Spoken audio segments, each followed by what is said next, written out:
अपनी औकात।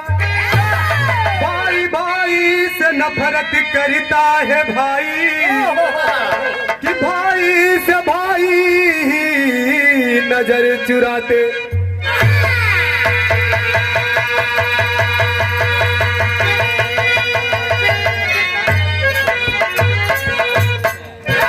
यह संसार में भाई जैसन दुश्मन, भाई जैसन हित, भाई जैसन मुद्दई संसार में बा नहीं केहू।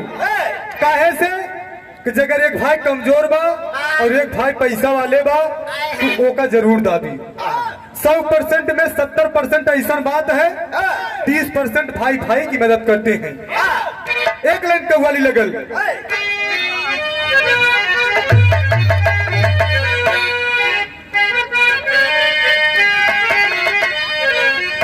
कि कौनो आशिक अपने मास्को से कहले बा, या आत्मा रूपी उस दुल्हन या परमात्मा से कहले बा का कि मेरे महबूब मेरे साथ बड़ा चाल किया।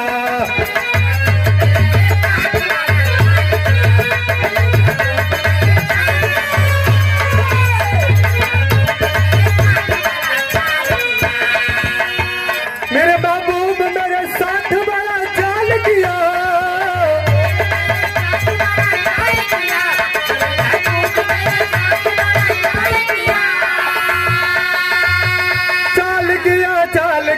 चाल किया ना, प्यार मांगा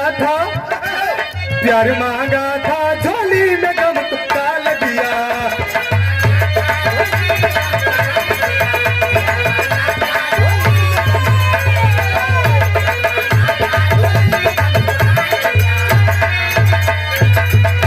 अरे बाबू, एक ही परिवार में 3 भाई, तीनों भाई में बाबू 2 भाई सही थे, एक भाई नेत्रहीन था। बचपन में माँ बाप इस दुनिया के जब छोड़ के चले गए तो गांव वाले मिलके दोनों भाई की शादी करा दिले। जब दोनों भाई की शादी करा दिले, दुर्दशा केकर बढ़ल, जवन भाई देखत ना रहल। वही भाव में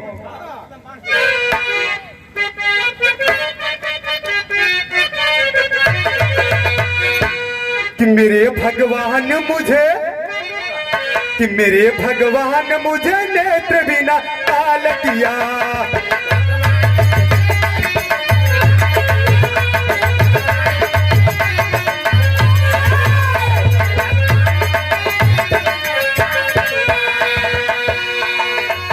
मेरे भगवान मुझे नेत्र बिना काल किया।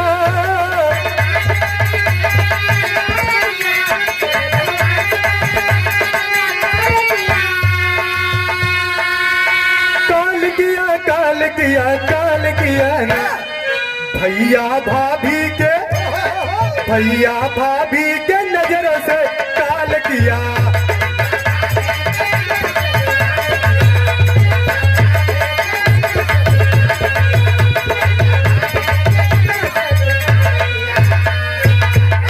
अरे बाबू, आज सूरदास के समय से भोजन पानी ना मिला था।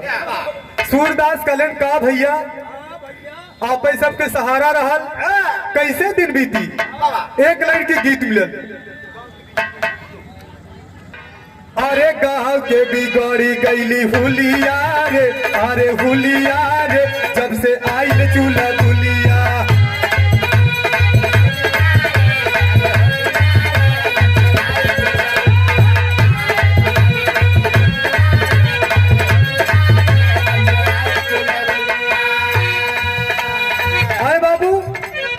दोनों परिवार में दुल्हन आई गई, वही परिवार के भाई का घरवा के बिगड़ गई रहानिया हो, अरे रहानिया हो, जब से आई दुल्हनिया।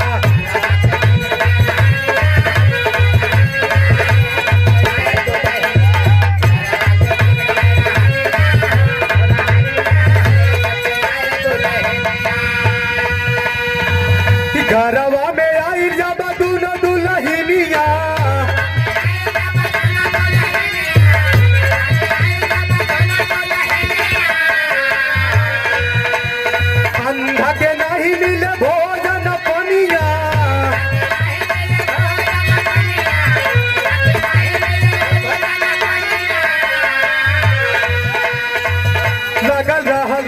है बजरिया हो, अरे बजरिया हो, जब से आई दुल्हनिया।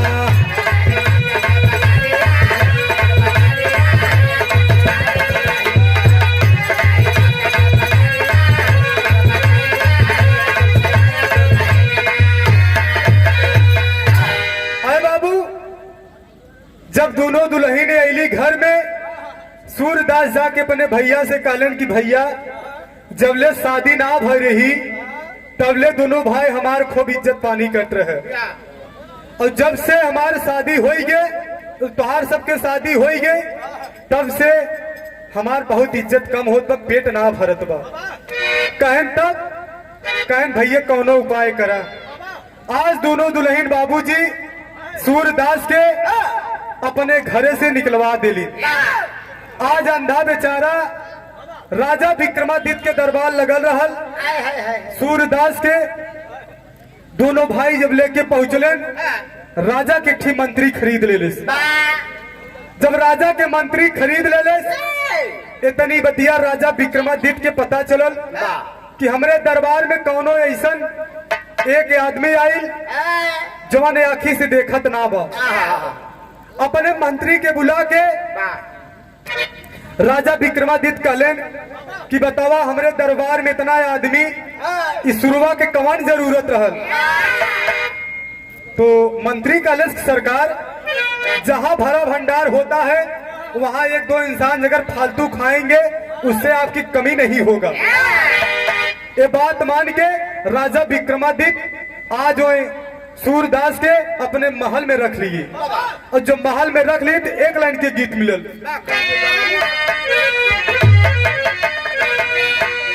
ये अपने जमाना में जेके लोग कहरवा बोले, कैसे लाल?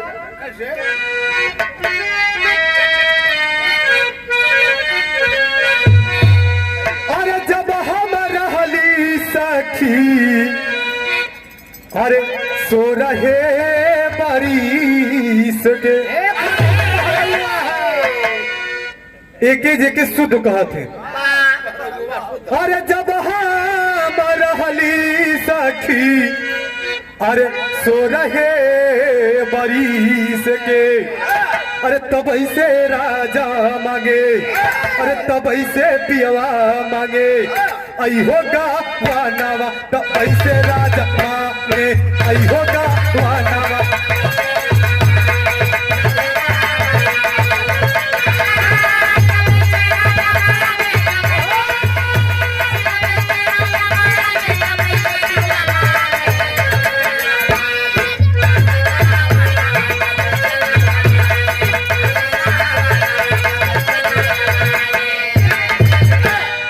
लेकिन गीत से बढ़िया कवि जी भी राह में लाइन दे ले। आज सूरदास के बात बा, जब सूरदास के आज राजा विक्रमादित्य के दरबार में सेवा सत्कार होत बा, तो राजा विक्रमादित्य के दिल में कौनो बात उठल, अपने मंत्री से कह के सूरदास के बोलोले। कैसे?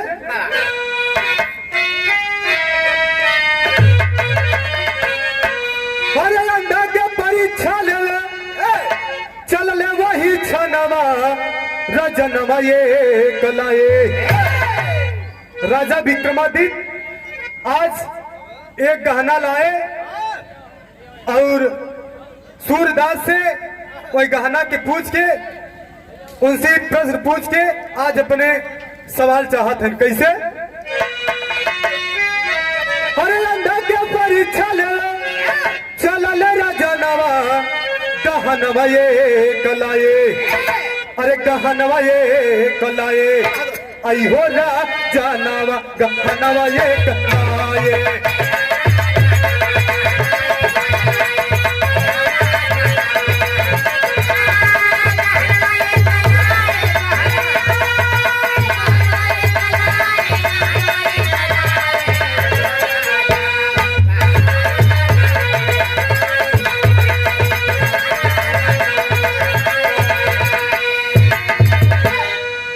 बाबू, राजा विक्रमादित्य के होत सवेरे जब दरबार लगल, मंत्री जाके सूरदास के लिए कुर्सी पे बैठा के विक्रमादित्य कहलन की सूरदास, कहलन जी हजूर, कहलन की तुमसे हमारी एक प्रश्न है।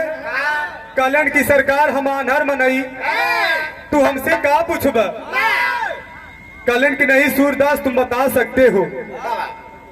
कहलन की नहीं ऐसा कोनो बात ना बा।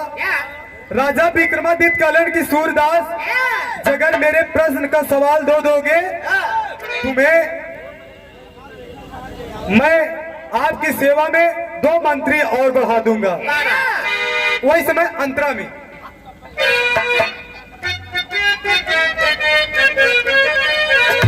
कि राजा दरबार अंदर मंत्री को बुलाई,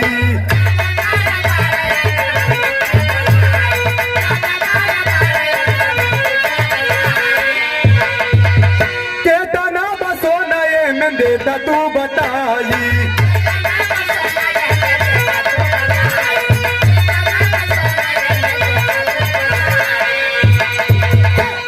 राजा विक्रमादित्य कहलन की सूरदास तुमसे कोई बड़वार चीज नहीं है। बात यह बा कि हमारे रानी के हम एक ठीक सोनारे से हार खरीद के लिए आए हैं। बताई दे इनमें कितना। शुरुआ कहेस की राजा हाँ मैं आखिर देखी न पावत ही कि पितरी बतावा तू हमसे ही कौन प्रश्न किया। कहे नहीं तुम्हें बताना होगा। पत्रिका से प्रमाण मिलता है बाबूजी इस संसार में काना कोतल लंगन लूस सूरदास के बहुत बुद्धि विवेक होते। अपने बुद्धि से गहना ले ले ओका हाथे स्टोवे लागे टोई के दे देन। कहन राजा कहन हाँ बतावा। कहन कि में 30% तावा बा 70% सोना बा। कहा वो कैसे? कहा सोनारे जात ऐसा होत है कि बिना उनकर मिलावट के पूंजी न खड़ी हो न फायदा होए। राजा विक्रमादित्य के बात बाबूजी दिल तक पहुंची। तुरंत सोनार को बुलाए अंतरा में।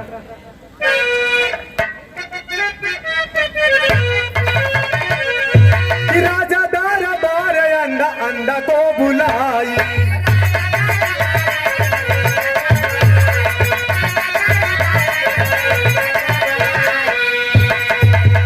कहता ना बसो नए में देता तू बताई।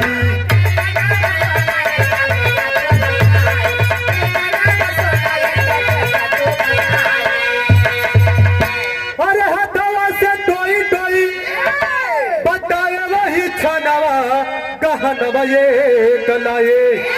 अरे गहनवा ये कलाए आई हो राजनवा गहनवा ये कलाए।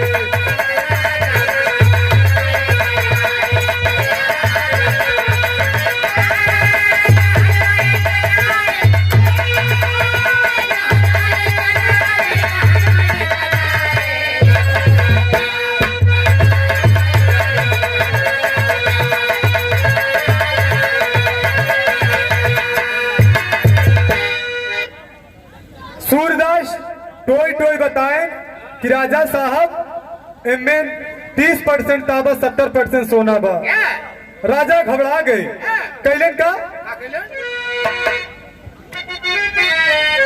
कि आंधा के बात सुन राजा घबराई।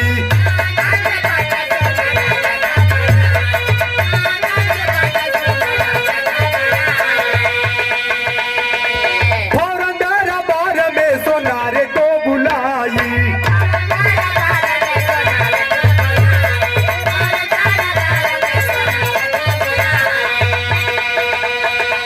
अरे कहला सोनारा तब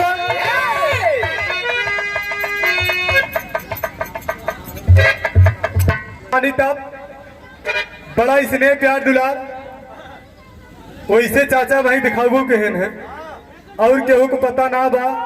मामा फूफा और केहू के समाज के सम्मानित लड़की के मौसा लाडलेपुर की धरती से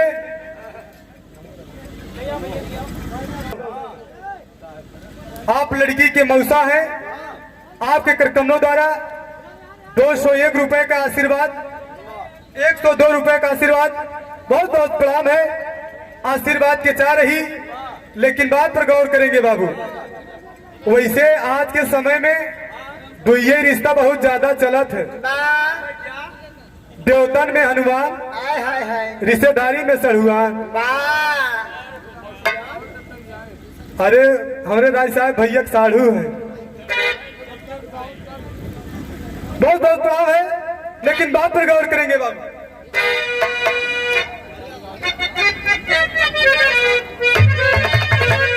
अरे कहला सोनारे तब, अरे मिलावट से गहनावा, गहनवा ये कलाए, अरे गहनवा ये कलाए, अयो राजनवा गहनवा ये कलाए।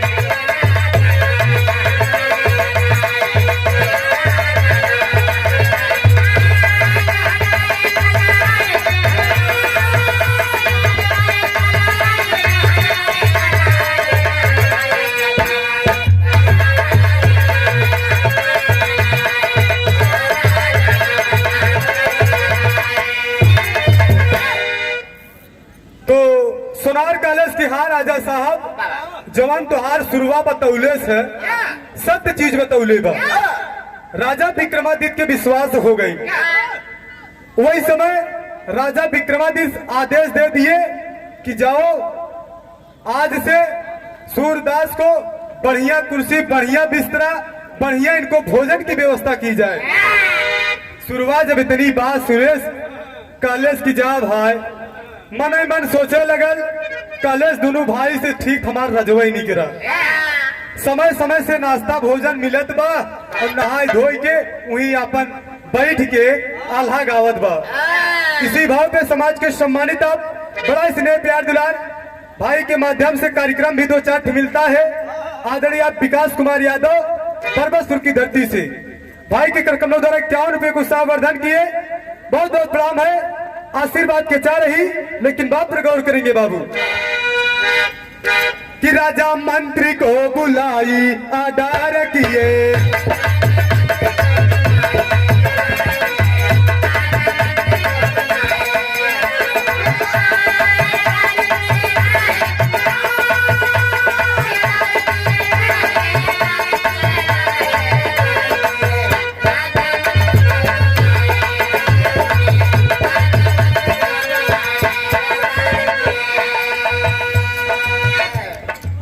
ए बाबू राजा मंत्री के बुला के कहलन की आज से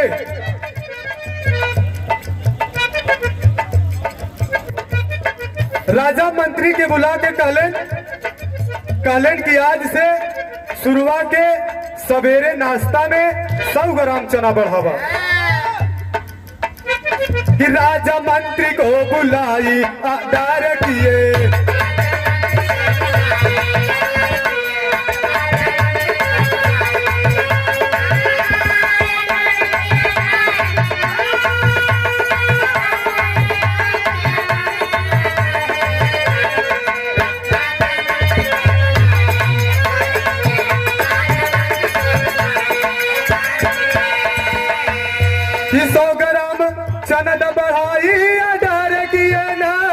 राजा मंत्री को बुलाई आधार किए।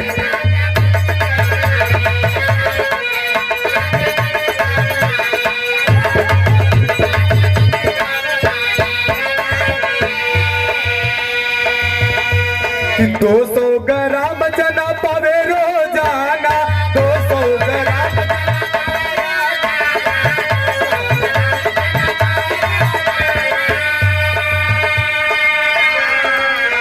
एक दिन बुलाए मंत्री कई के बहाना, एक दिन बुलाए मंत्री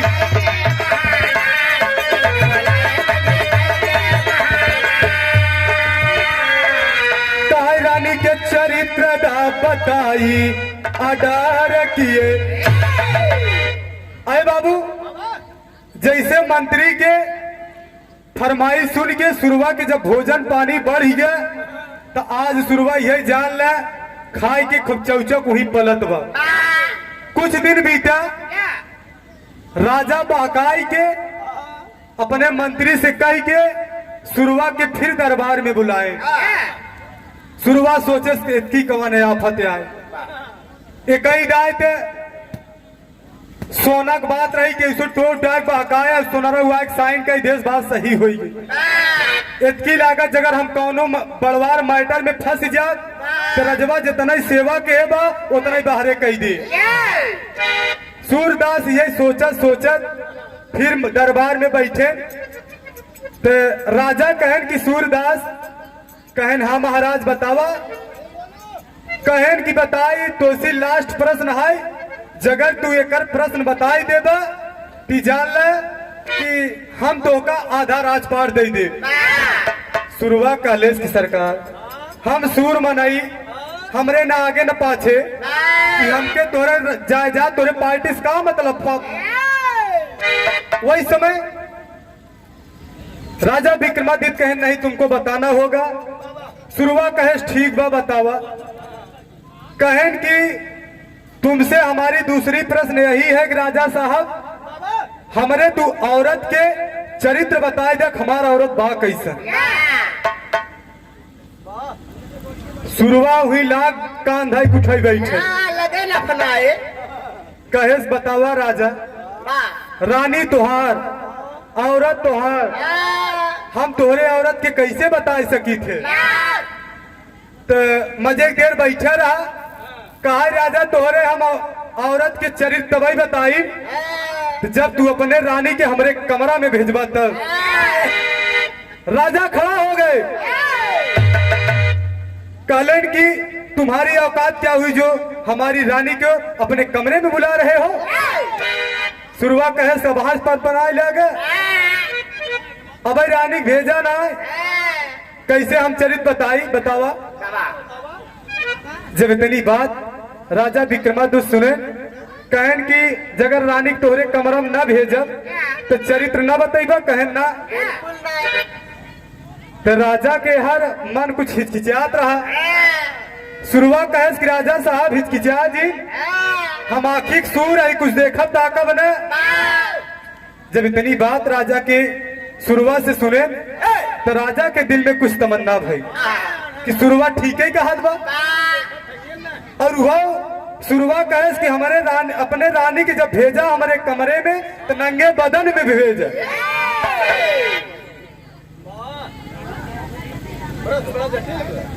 तो सुरवा सोचे लग कि बतावा यार राजा परेशान है काहे से कि देखा ऐसा ऐसा कोनो बात होता है जवान इंसान फंस जाता है।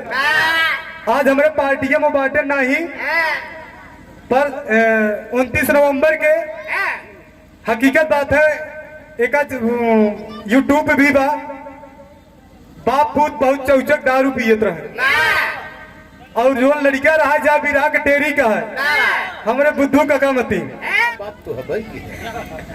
तो जब लड़कवा टेरी कह के आए तो संझा के एकदम फूल आयस में कार्यक्रम खत्म है तो कर बाबू कहे करे तो दिन रात बिरहा गौबे गैया चलात रही ओका जगह साढ़े दिखाई देते तो लड़कन के आगे के आगमन बन जाए।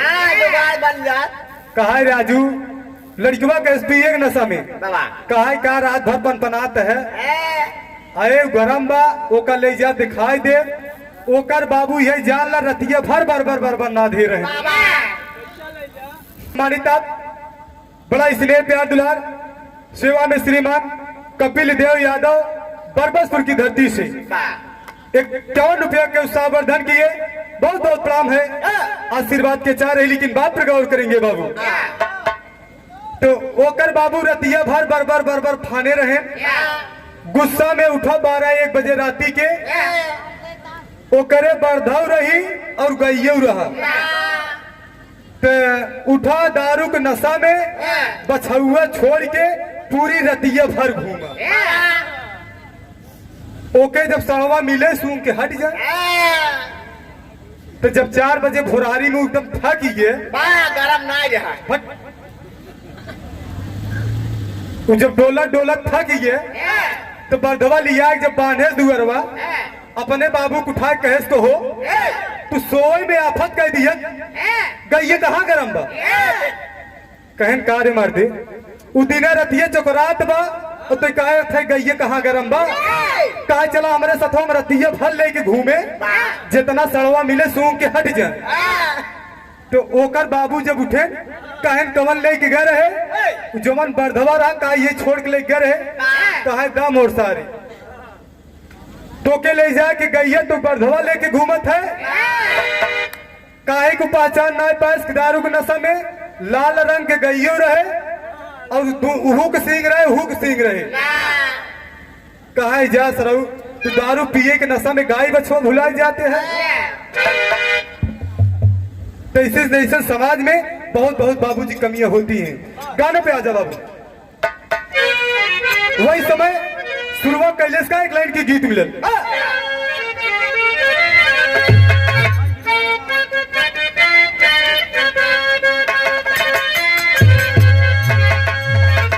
एक आज तक सब गवैया सबकर कला उतारे लेकिन बुल्लू उस्ताद के कोनो गवैया आज तक कला उतारी नहीं पा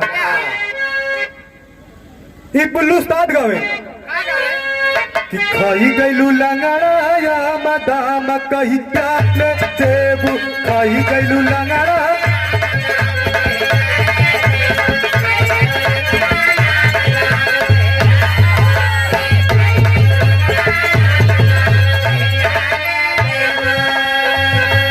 हाई गोरिया तोरी चढ़ाली जवनिया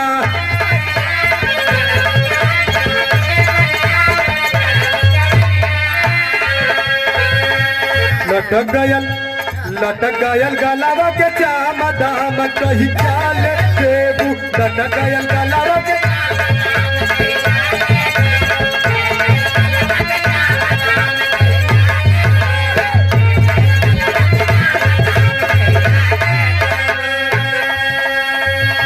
वही समय राजा विक्रमादित्य शुरुआत से कहले कि राहनी के भेजब होई जब रात सान मोर मारी हो गई है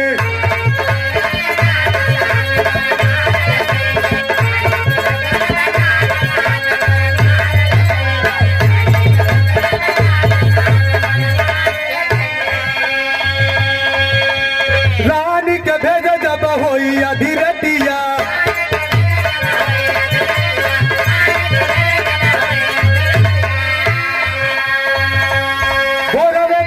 राजा सारी बतिया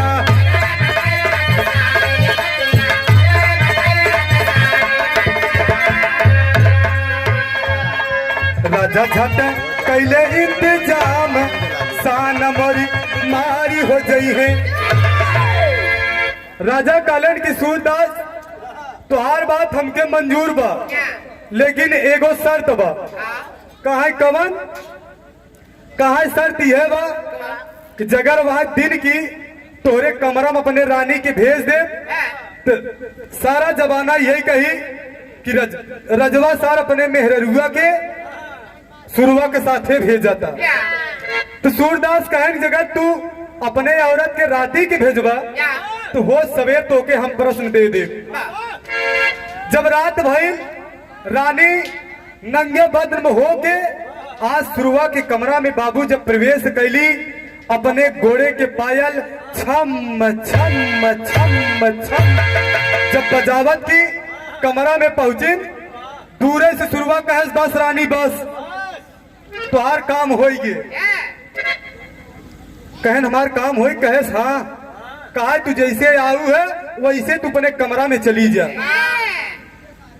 तुरंत ही जब रानी वापस हो गई राजा जाए पूछे कहा हो रानी तू बहुत जल्दी लौटी आऊ कहन की सुरवा कुछ कहेस ना कहन ना राजा सोचे लगले कि जगह रानी के नंगे बदन बुलाए और सुरवा आधे कमरे से रानी को वापस कह दिले कलेश ठीक बा सवेरे एक हम प्रश्न के अपने जवाब लेवे करो दरबार लगल सूरदास पेश किए गए तो राजा साहब पूछे कि बताओ सूरदास हमरे रानी के चरित्र कैसन बा कालेश की राजा आप इतने बड़े राजा होकर आप एक वैश्या की लड़की से शादी कर लिए। राजा अवाक हो गई। कहले तो के ही कैसे पता? कहलन कि सबसे पहले जितना कोठे पर के नर्तकी होती वो चाहे सूर रहा है चाहे देखत रहा है वो सबकरे सामने अपन शरीर मटकत थी, अपने घोड़े के पायल बजावत थी।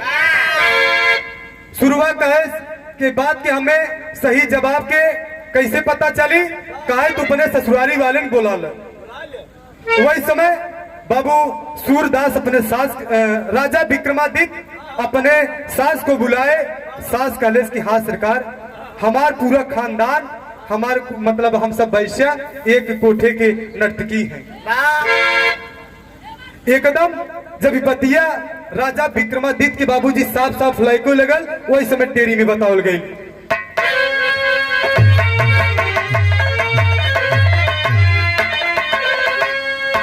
कि अरे मोरे राम कि नरबा कैसे लागी बिदना। शुरुआत आज अपने जिंदगी के बारे में सोचा था कि नरबा कैसे लागी बिदना। वह जवान भाई रहा, भाई के चलते भोजन पानी नहीं मिलत रहा। जब से दुल्हन आई और यह राजा विक्रमादित्य के दरबार में जिंदगी ऐस बीत रही है, लेकिन राजा विक्रमादित्य का प्रश्न छुआए हैं ते नाते उस सोचत बा कि नरबा कैसे लागी बिदना। अरे अंधा बना परिंदा नैया बीच धरवा कि नरबा कैसे लागी बिदना।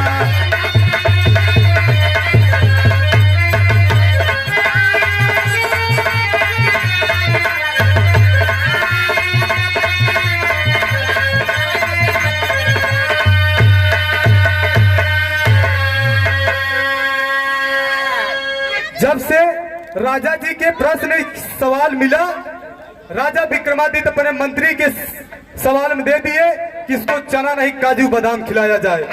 ये सूरदास बहुत काम का चीज है। वही समय यही भाव में कहले इसका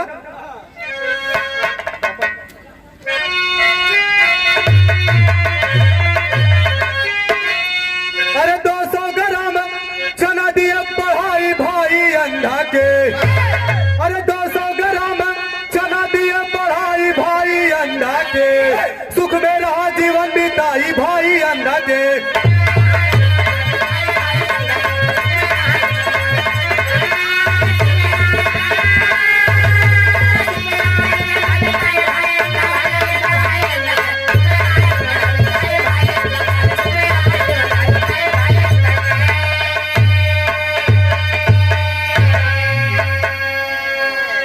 बड़ा स्नेह प्यार दुलार हमारे क्षेत्र से, हमारे गांव से आदरणीय आप गुड्डू सिंह भैया के कार्यक्रमों द्वारा 51 रुपये के उत्साहवर्धन बहुत बहुत प्रणाम है। आशीर्वाद के चाह रही, लेकिन बात पर गौर करेंगे बाबू। वही समय सुरवा राजा के दरबार में एकदम सुख में जीवन बितावत बा कि बैठे थे दरबार में एक दिन अंधा को बुलाई हो। मेरे भविष्य के बारे में देता कुछ बताई हो। अरे अंधा फौरन कह लगा चेताई भाई अंधा के। अब घोरवे देव तो के बताई भाई अंधा के। आए बाबू, राजा विक्रमादित्य रात की बेला में बैठे थे। खाना खाते समय अपने दरबार में सुरवा को बुलाए और अपने बगल में खाना खिला के बैठे और कहे खाना खाओ, तुमसे मेरी एक आखिरी ख्वाहिश है।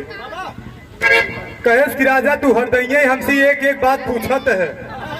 कहें तब कहें कि नहीं सूरदास, तुमसे मेरी एक आखिरी सवाल है।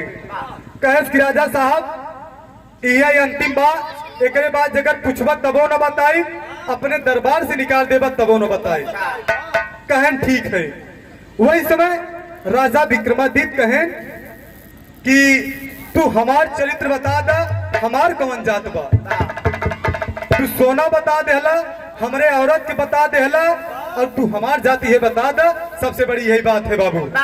वही समय अल्लाह में बताउल गई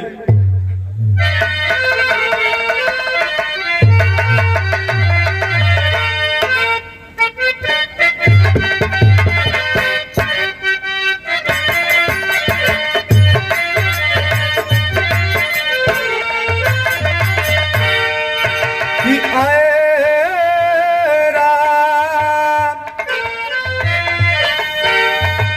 कि फायल भी नसार लागल राजा के कचरिया पंचो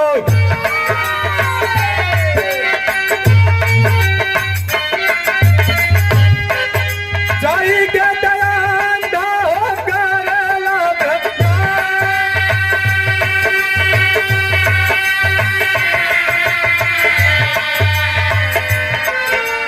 तब बोल राजा बाबू राजन के समानवा पंचो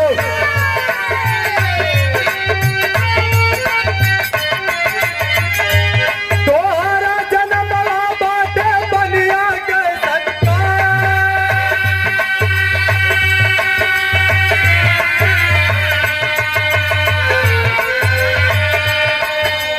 सुने बात राजा जब अंधा का बयानवा पंचो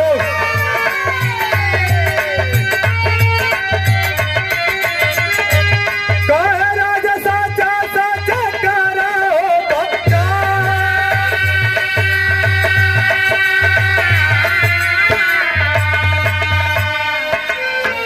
कहूले के जनवा राजा खानवा बढ़ाया पंचो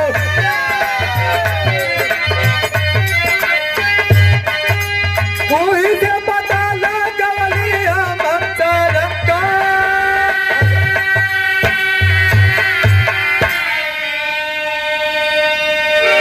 आए बाबू सूरदास कहलन कि राजा जगर हमारे बात के यकीन न हो तो कहा तोहरे भी तोहार चरित्र और तोहार जात बता दे कहन बता दा कहन की सरकार यही जान ला तोहार जात बनिया के बाद जब बनिया के नाम सुने तो राजा फिर खड़े हो गए अपने कुर्सी से कहे नहीं कैसे पता लगाया है कहे ना पाई बतावा तोरे दरबार में हम आए साल भर से ज्यादा हुई है हमारी इज्जत पानी तू ऐसे ही किया है जैसा तुहार काम है कहन मतलब कहन जब हम तोरे सोना के बारे में बताए हैं 100 ग्राम चना बढ़ाया है और जब कुछ दिन बीते तो 200 ग्राम चना बढ़ाया है तू हमारे इसी तौल तैल भोजन हमके खियाया है तो बनिए जवन जात होत है चाहे अपन सौदा ले और चाहे दे बिना तौल की केहू देत नाय बाबू जब इतनी बात राजा विक्रमादित्य सुने तो बाबूजी आज संतुष्ट हो गए आधा हिस्सा पाठ पूरा अनहरा के सूरदास के नाम कह दिले जब सुरवा आधा हिस्सा पाठ कैले वह मंत्री से चिट्ठी लिखवले बा आज अपने भाई के भेजवे जब भाई होकर चिट्ठी पाएस तो बाबू आज सुरवा के आय के घोड़े गिरे कहन भाई तू आखी के सूर भले रहे लेकिन अपने बुद्धि अपने विवेक से अपने शरीर के तू सुखमय बिताया आज वह सुरवा अपने दोनों भाई की ठेकान दे राजा विक्रमादित्य के दरबार में गाने का अंतिम प्रमाण गुरु घराने के परिचय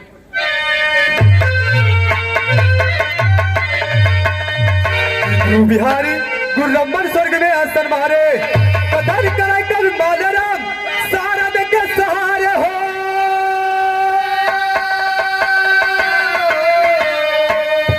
किनरवा कैसे लागी बिदना किनरवा कैसे लागी बिदना गौर युगेंद्र यादव भोला के